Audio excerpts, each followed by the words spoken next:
Próxima questão. Nos termos da doutrina, o direito social de defesa. Então vamos lá. Essa questão é mais doutrinária, tá bom? Ela é mais interessante aqui. O professor vai abordar com você nossas alternativas. Vamos lá, vou te explicando cada uma delas. Direito de defesa consiste no conjunto de ações processuais destinadas a proteger os direitos essenciais do indivíduo. Vamos lá, por mais retórico que seja, nós estamos vendo direitos sociais. Você percebe que ele fala de direitos do indivíduo? Então não é a resposta, tá bom? Porque senão essa questão estaria na aula de direitos e garantias fundamentais. Não, é brincadeira à parte, no dia da questão você não vai saber isso, só na live, mas essa questão aqui ela não é de direito social, tá bom? Ela envolve a questão da garantia do direito individual do nosso ser humano, tá bom? Então aqui tá errado. Vamos lá. Depois, direito da defesa. Direitos sociais de defesa podem ser utilizados para definir uma forma de organização do Estado ou da sociedade, desde que sua existência seja indispensável para assegurar determinados direitos sociais. Também não, nenhuma forma essencial, indispensável. Então, na verdade, são sempre direitos sociais, eles vão se adequando de acordo com algumas realidades e tem diversos fatores aí que nós abordamos nas nossas aulas, não é isso? A reserva do possível e outras questões que guardam relação com a implantação dos direitos sociais. Vamos lá? A alternativa C. Vamos lá o que ele fala. Direito de defesa são aqueles em que o Estado deve se abster de interferir de modo indevido em determinados direitos sociais.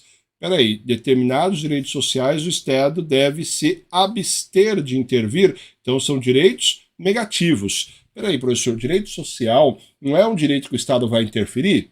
Em regra, o Estado vai interferir nos direitos sociais, tá bom? Essa é a regra. Mas quando nós falamos de direitos sindicais e quando nós falamos de a questão do direito de greve, o Estado não interfere. Por isso a nossa resposta é até simpática. Vamos ver as outras. A alternativa D. São também considerados como sinônimos de direitos de primeira geração. Direitos de primeira geração são basicamente os direitos individuais, tá bom? Pois representam os direitos clássicos do indivíduo em face do Estado. Bacana, tá? Interessante, mas não é essa a resposta adequada, tá bom? Depois, a alternativa E, são aqueles de aplicação imediata, afetam o interesse do indivíduo e não esbarram na reserva do possível. Puta, direito social, sem falar de reserva do possível, não dá. Tá bom, professor? O que é a reserva do possível? É uma tese que o Estado utiliza para se abster de cumprir os direitos sociais, falando basicamente assim, olha, o que eu tenho de dinheiro para implantar os direitos sociais são X, eu não posso implantar esse direito social àquele determinado indivíduo, àquela determinada categoria, porque não tem dinheiro, por isso reserva do possível, eu só faço aquilo que é possível. Além disso, não tem condições. E normalmente, às vezes o judiciário acolhe, muitas vezes não, então é sempre relativo, mas nas aulas o professor aprofunda aí a questão da reserva do possível, tá bom? Vamos lá, a alternativa certa é a alternativa Charlie, tá bom? Por que o professor trouxe essa questão para você? Primeiro, muitos alunos falam que a VUNESP não cobra doutrina. Isso é mentira, tá bom? A VUNESP cobra, é pouquinho, mas ela cobra um pouquinho de doutrina. Então, se você virar para mim e falar, professor, qual é a margem de questões que vai ser texto de lei? Eu vou falar para você mais ou menos 70%, 80%, tá bom? 70%, 80% da banca são texto de lei.